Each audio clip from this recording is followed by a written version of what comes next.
The late afternoon sun burned over the dry plains of Arizona, casting long shadows from the corral fences and the weathered barn. The sound of restless horses carried faintly through the warm air. Beneath the great old pine tree that stood near the Cowboy's ranch house, an Apache woman named Nayeli sat tied, her wrists bound above her head, her breath shallow and eyes fierce. Dust clung to her skin, and the marks on her arms told of a struggle that wasn't born of fear but of pride.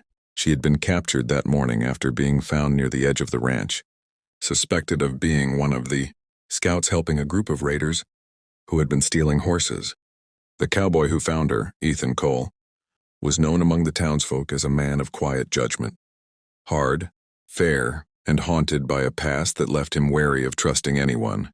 When he saw her near his horses, he acted fast, tying her to the lowest branch of the pine, unsure whether she was a thief or a spy. But as the hours passed, he couldn't shake the unease in his chest. He'd expected hatred in her eyes, but what he saw instead was a deep sadness mixed with fire, a spirit unbroken even by ropes. The wind carried the faint scent of pine and dust as he stood nearby, leaning against the fence, watching her breathe through the heat. "You think I'll harm you?" he said quietly, his voice gravelly but calm. Nayeli didn't answer. Her gaze never left him, but her silence was louder than any insult. "If you're a thief, I'll turn you in," he muttered. "But if you're not..."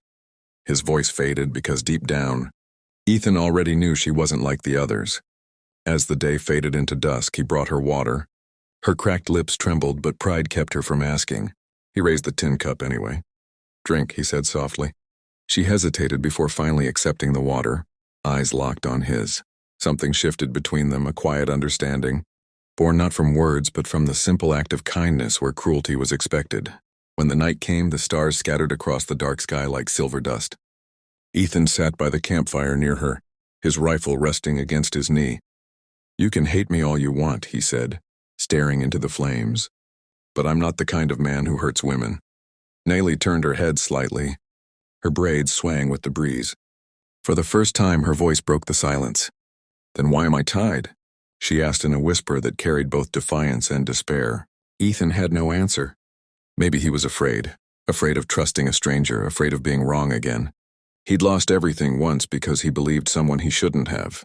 But as he looked at her, he felt the edges of that fear start to crumble. She wasn't a danger. She was surviving. As the fire crackled, he knew by morning he would have to make a choice. Let her go and risk being a fool again, or do what the world expected and become like the men he'd sworn he'd never be.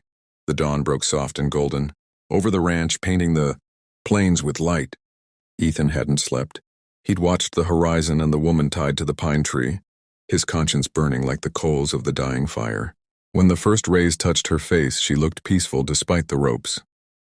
It struck him that she had endured her captivity with more grace than most men could show in freedom.